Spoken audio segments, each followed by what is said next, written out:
Good morning. If you're watching this, it might be Monday. This is your Friday science lesson, though.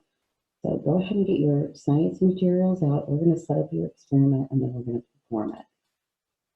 I'm going to flip to our camera. We're on Friday, May 8th. Oh, my pen. We're going to look at some pictures of some moons and asteroids, and then we're going to set up our experiment. It's really important that you do watch these videos before you do the experiment. There's a brain pop game, and then we'll perform the experiment together. So our question we're really focusing on is, I can understand the characteristics of the sun and other parts of the solar system, specifically the moon, and how the moon's surface is different than the Earth's surface or the sun's surface. And we're also performing a controlled experiment, which means we're practicing our scientific 21st century skills. The very last page of your first science packet has your Meteor experiment. This is going to be a little hard to do on camera, but we're going to make it work. So as you learned previously, the surface of the Earth is formed mostly by moving tectonic plates and by the effects of weathering and erosion and deposition. I know you learned that with Miss Gold. And that's caused by wind, water, and ice. But the moon doesn't have an atmosphere, which means it doesn't have any weather or wind. And it doesn't have any water. So the Earth's surface can't be formed by water and ice. So how was the moon's surface created? All right, so have your experiment packet out. The materials you need are flour, a ruler, cocoa powder, some sort of container that you can put everything in, 3 small objects, 2 that are about the same size, and 2 but different weights, and 2 that are about the same weight but different sizes. Now, balls work really good for this experiment, but I'm going to show you what I'm going to use. So I'm just going to use lids from my spice cabinet. And when we need things the same size but different weights, if you put sugar in your one lid, so you can leave one lid empty, and then I'm going to put sugar in the other lid and wrap it with foil.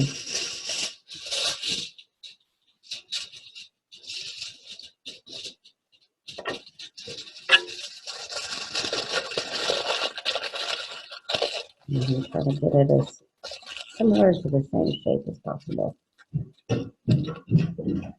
So now I have 2 objects that are different weights. So these are about the same weight. I do big lid and a small lid, but I put sugar in it because it needs a little more weight to it. This is a little heavier. So this is how you can create 2 objects that are the same weight but different sizes. And then when you want to do the same size but different weights, you're just going to use 2 of the same lid, but you're going to have one that has sugar in it to make it heavier and one that's empty to make it lighter. And you can also do this with toy cars. You could do this with anything. Just add some weight to it and wrap it in foil. But balls work the best. It's best if you do something that is circular or spherical, 3-dimensional shape. All right, so we're going to go ahead and set up our tray.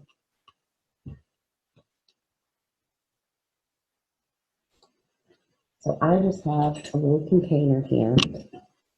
Definitely want something that's not going to break. This one's glass, but I know it's pretty sturdy, so I'm okay. And I'm just taking some bullets and a flour. And you just need to coat your bottom. Depending on the weight of your objects, you can need more or less flour. My objects are pretty light. I just need about an inch or 2 of flour.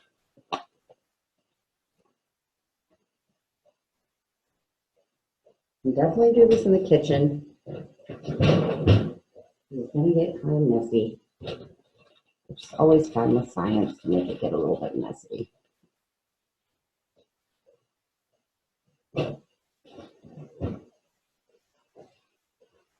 Shake it. And I don't have too much in there, so I'm going to put a little bit more.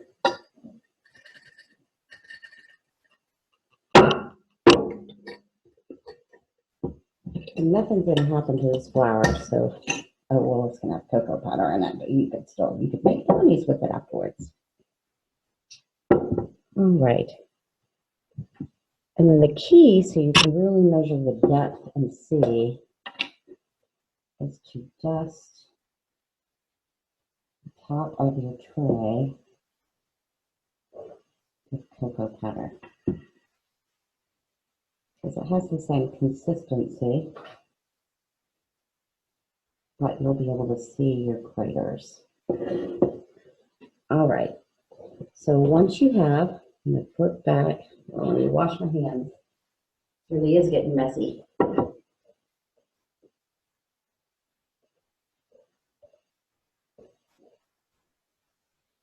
All right, so let's go back to our sheet.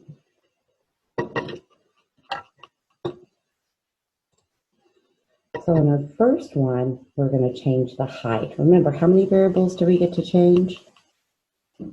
One. We only get to change one variable in a controlled experiment. So our variable for this one is going to be height. And how we're going to do that is just hold the ruler up. And we're going to measure. We're going to do one from a really short height and one from a tall height. The object drop for me, the object I'm going to drop is going to be a small lid. So the first thing I need you to do is make your hypothesis. And remember we write, I hypothesize, ... Now remember you get three hypotheses. There's only three choices. The smaller, the bigger.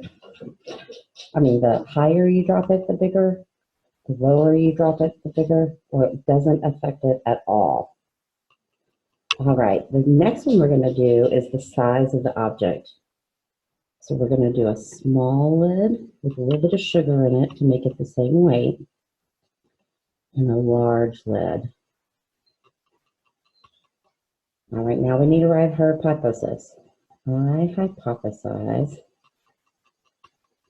And again, you only get three. The smaller lid makes the bigger crate, the larger lid makes the bigger crate, and null hypothesis. It doesn't make any effect. All right, our last one. Oh, this is volume. It should say mass. The mass of the object. So this is when we're going to use the same lid, but we're going to use one that has a lot of sugar. It's all the way to the top. So this one's a lot heavier. So we're going, our heavy object is going to be a lid with sugar.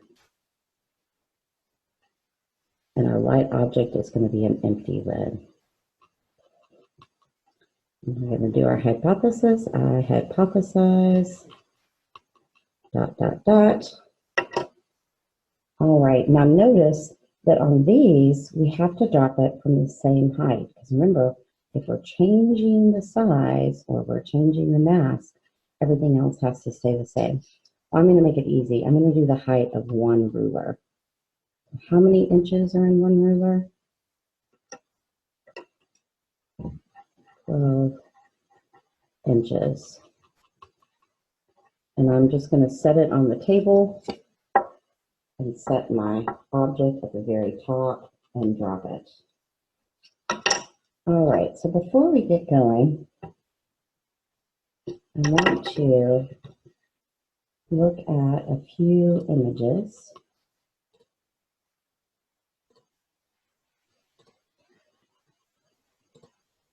So in your video you're going to watch, it's going to really talk about the difference between these three things: asteroids, meteors, and meteorites. So if you look at our picture here, these are asteroids. And what do you notice about where they're located? Where are they found?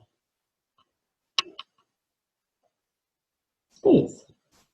So asteroids are just hunks of rock, earth materials, and they're located in space. And there's belts of them where there's hundreds and thousands of them. And the asteroid belt divides the inner and outer planets. And there's also the Kuiper belt, which splits up the outer planets from Pluto. All right, so that's an asteroid. But then we have a meteor, and I want to read you the definition. It's a small body of matter from outer space, that's the asteroid, but it enters the Earth's atmosphere, and it becomes incandescent or glows because of the friction. When it hits the atmosphere, there's friction, wind resistance, and it creates heat, which turns into a streak of light. So what is this object that we see these in the sky all the time? What do we call these things? Shooting stars. So let's see what that looks like.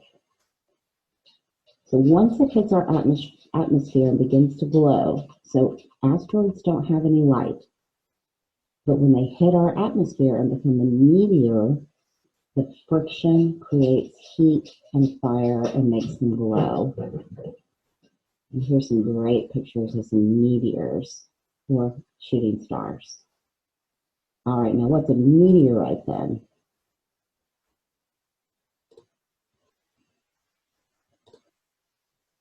Well, a meteorite is when it actually hits the Earth's surface. And this is what we're going to be looking at today. These are some great pictures of when a meteor has hit the Earth's surface, and it leaves a huge crater behind. So there's several different landforms that get formed from this. Sometimes the lake forms if it fills in with water, and sometimes a huge basin is formed. All right, now here's the moon. I want you to think about the similarities that you see between this surface and the pictures that we're seeing. So lots of craters. No real mountains, because remember, mountains are made by the tectonic plates shifting. No real valleys, because remember, valleys are made by rivers or glaciers cutting out the land. Lots and lots of craters. Now the other thing, and I'm going to let you guys watch a video on this, is your comet. A comet's a little different because it's made of ice and dust, and it actually is in an orbit. So it has an orbit that it's following, and this is what's really cool. They have what's called a tail, and then there's gas and dust pointing away from the comet, and the tail points to the sun because that's what they're orbiting. Pretty cool. So comets are a little different than all of these. All right, so we're going to go ahead and perform our experiment. Like I said, I know it. So if you can do this at home, it's definitely way more fun to do it at home. But if you can't,